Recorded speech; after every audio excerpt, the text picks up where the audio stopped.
अगर पुराने ज़माने की नगर देवता की और ग्राम देवता की कल्पनाएं आज भी मान्य होती तो मैं कहता कि इलाहाबाद का नगर देवता ज़रूर कोई रोमांटिक कलाकार है।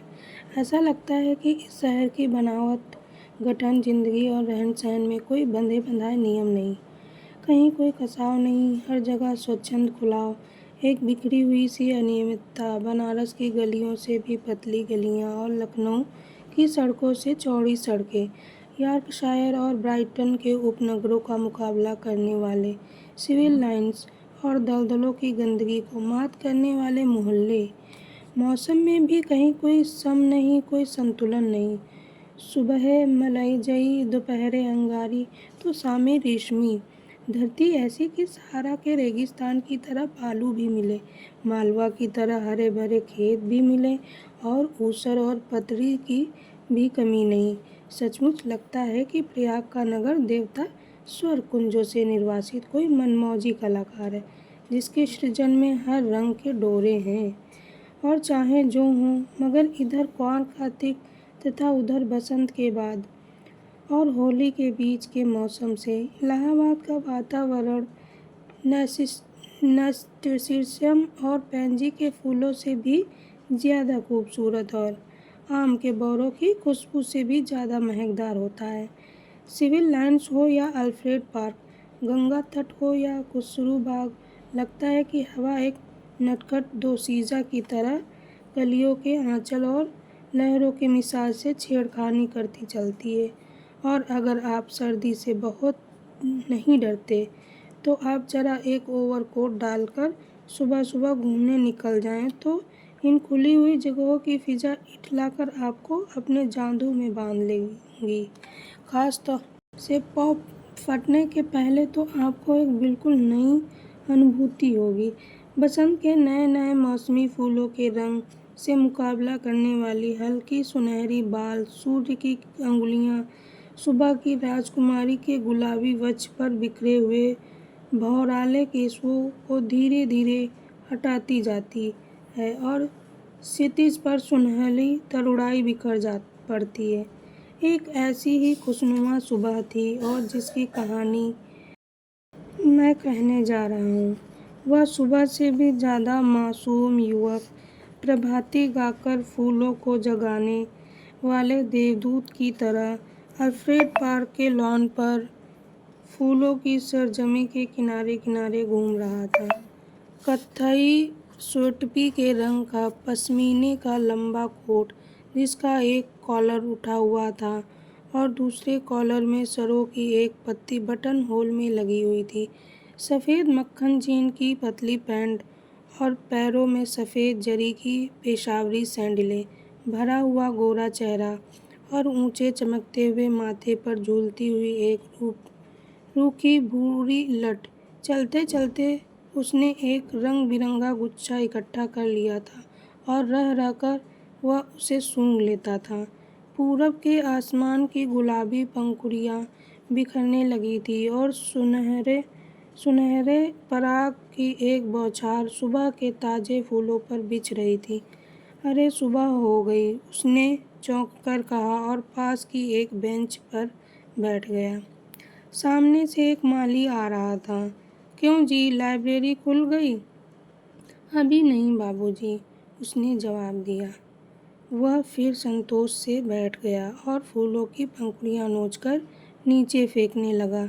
जमीन पर बिछाने वाली सोने की चादर परतों पर परतें बिछाती जा रही थी और पेड़ों की छाँव का रंग गहराने लगा था।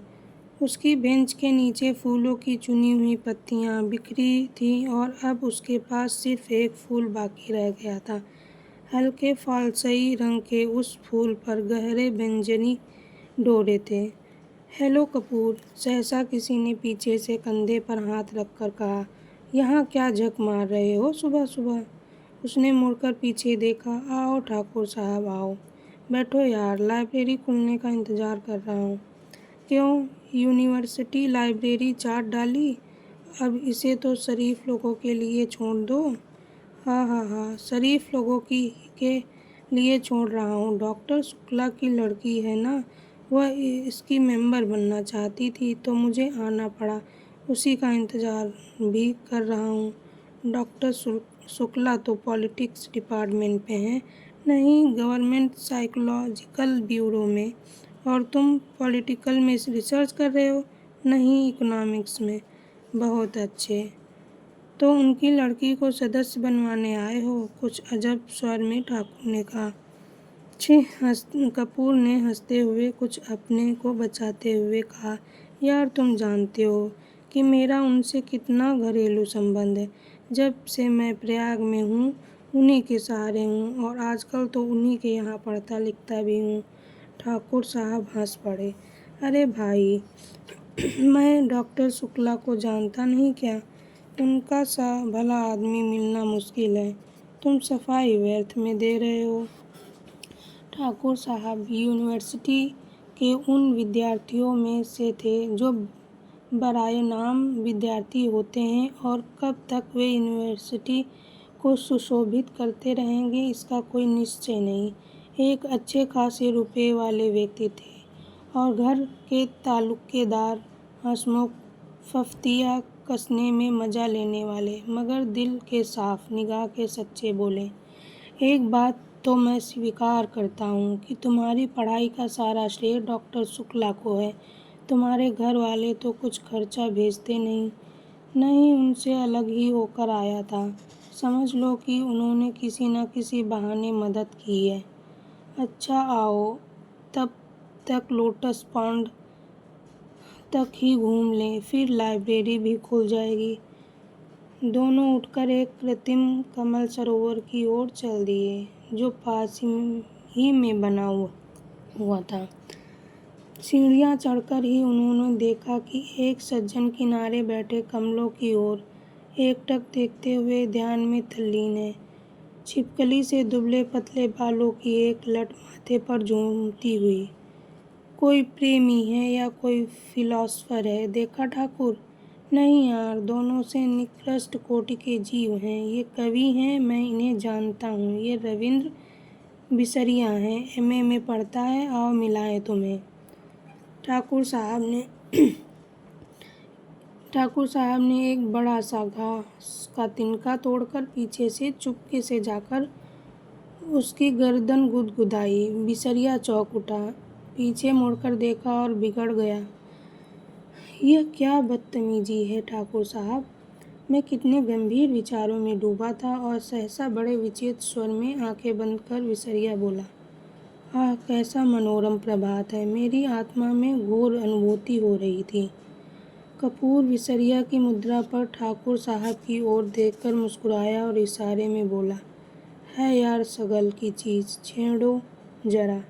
ठाकुर साहब ने तिनका फेंक दिया और बोले, माफ़ करना भाई बिसरिया, बात यह है कि हम लोग कवि तो हैं नहीं, इसीलिए समझ नहीं पाते। क्या सोच रहे थे तुम? बिसरिया ने आंखें खोली और एक गहरी सांस लेकर बोला, मैं सोच रहा था कि आखिर प्रेम क्या होता है, क्यों होता है, कविता क्यों लिखी जाती है, फिर कविता के संग्रह उतने क्यों नहीं बिकते हैं जितने उपन्यास या कहानी संग्रह। बात तो गंभीर है, कपूर बोला। जहाँ तक मैंने समझा और पढ़ा है, प्रेम एक तरह की बीमारी होती है, मानसिक बीमारी, जो मौसम बदलने के दिनों में होती है। मसलन कुंवर कार्तिक या फागुन चैत, उसका संबंध रीढ़ की हड्डी से होता है। और कविता एक तरह का सन्निपात होता है। मेरा मतलब आप समझ रहे हैं मिस्टर बिसरिया? बिसरिया नहीं बिसरिया, ठाकुर साहब ने टोका। बिसरिया ने कुछ उजलता, कुछ परेशानी और कुछ गुस्से से उनकी ओर देखा और बोला, क्षमा कीजिएगा, आप या तो फ्रायडवादी हैं या प्रगतिवादी, और आपके विचार सर्वदा विदेशी हैं। मैं इस तरह के विचारों से घृणा करता हूँ। कपूर कुछ जवाब देने ही वाला था कि ठाकुर साहब बोले, अरे भाई बेकार उलझ गए तुम लोग, पहले परिचय तो कर लो आपस में।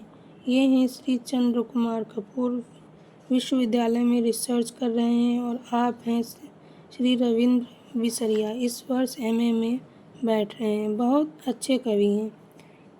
कपूर ने हाथ मिलाया और फिर गंभीरता से बोला, क्यों साहब, आपको दुनिया में कोई काम नहीं रहा जो आप कविता करते हैं? बिसरिया ने ठाकुर साहब की ओर देखा और बोला, ठाकुर साहब, यह मेरा अपमान है। मैं इस तरह के सवालों का आदी नहीं हूँ। और उठ खड़ा हुआ। अरे बैठो बैठो, ठाकुर साहब ने हाथ खींच लिया, बिठा लिया। देखो कपूर का मतलब तुम समझे नहीं।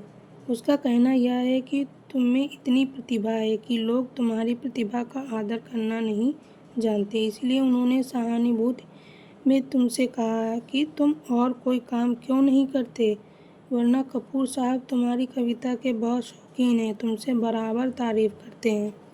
बिसरिया पिघल गया और बोला, क्षमा कीजिएगा, मैंने गलत समझा।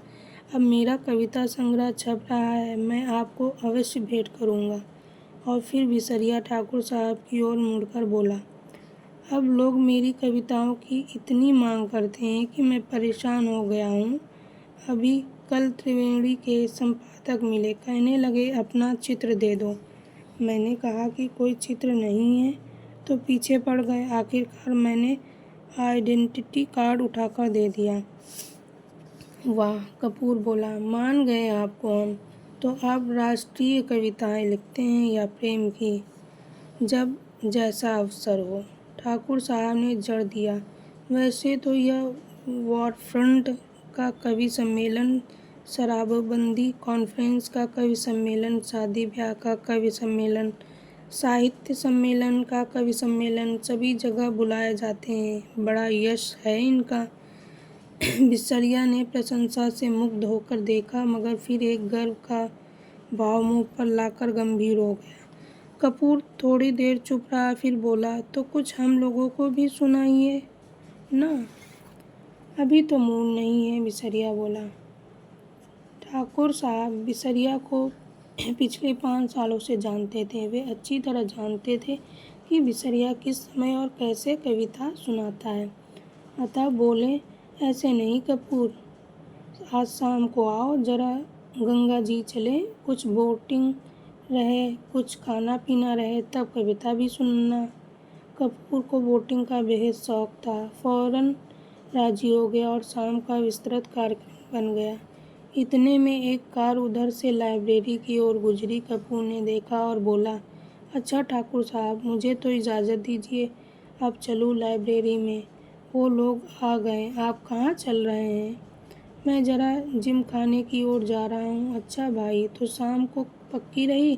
बिल्कुल पक्की, कपूर बोला और चल दिए। लाइब्रेरी की पोर्टिको में कार रुकी थी और उसके अंदर ही डॉक्टर साहब की लड़की बैठी थी। क्यों सुधा, अंदर क्यों बैठी हो? तुम्हें ही देख रही थी चंदर। और वह उतर आई, दुबली पतली नाटी सी साधारण सी लड़की, बहुत सुंदर नहीं केवल सुंदर, लेकिन बातचीत में बहुत दुलारी।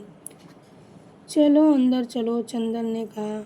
वह आगे बढ़ी, फिर ठिठक गई और बोली, चंदर, एक आदमी को 4 किताबें मिलती हैं। हाँ क्यों?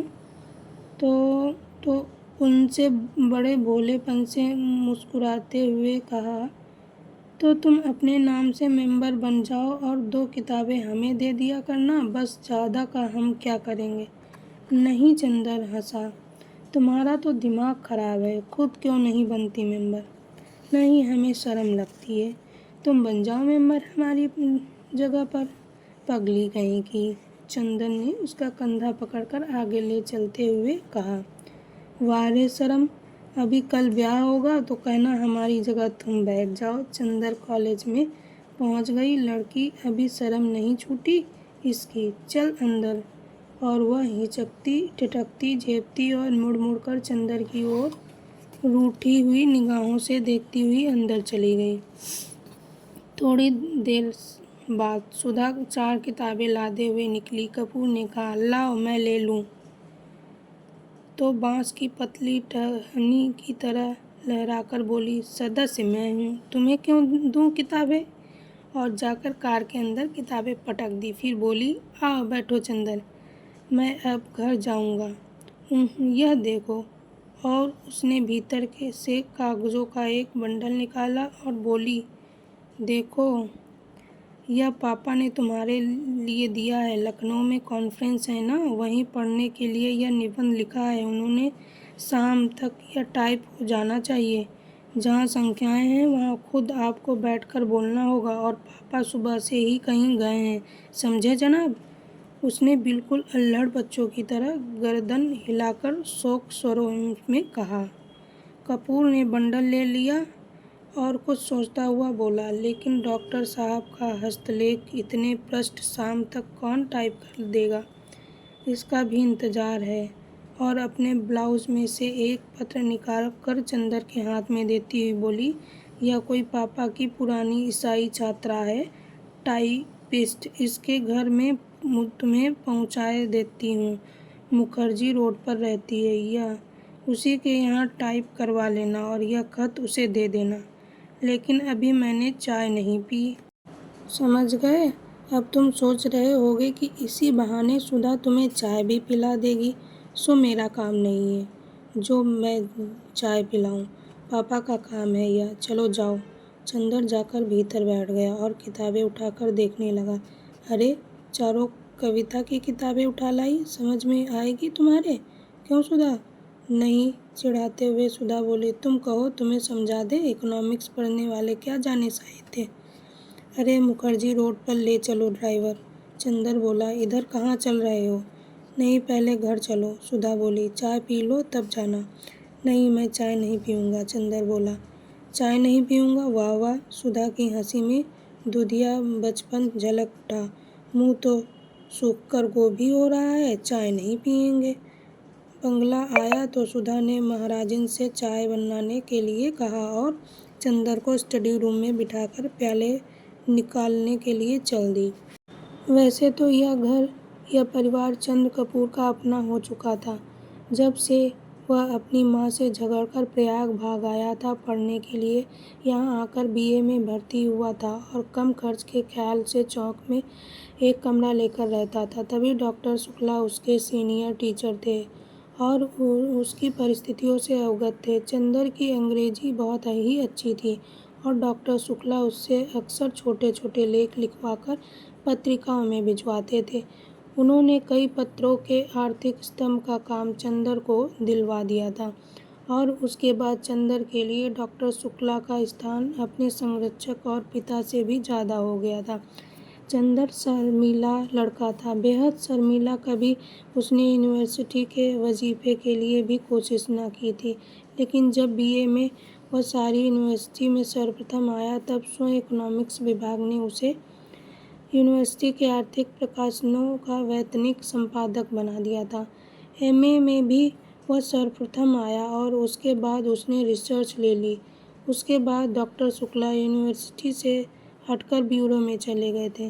अगर सच पूछा जाए तो उसके सारे कैरियर का श्रेय डॉक्टर शुक्ला को था, जिन्होंने हमेशा उसकी हिम्मत बढ़ाई और उसको अपने लड़के से बढ़कर माना। अपनी सारी मदद के बावजूद डॉक्टर शुक्ला ने उससे इतना अपनापन बनाए रखा कि कैसे धीरे धीरे चंदर सारी गैरियत खो बैठा, यह उसे खुद नहीं मालूम। यह बंगला, इसके कमरे, इसके लॉन, इसकी किताबें, इसकी निवासी, सभी कुछ जैसे उसके अपने थे और सभी का उससे जाने कितने जन्मों का संबंध था। धन्यवाद। नेक्स्ट पार्ट दूसरी वीडियो में।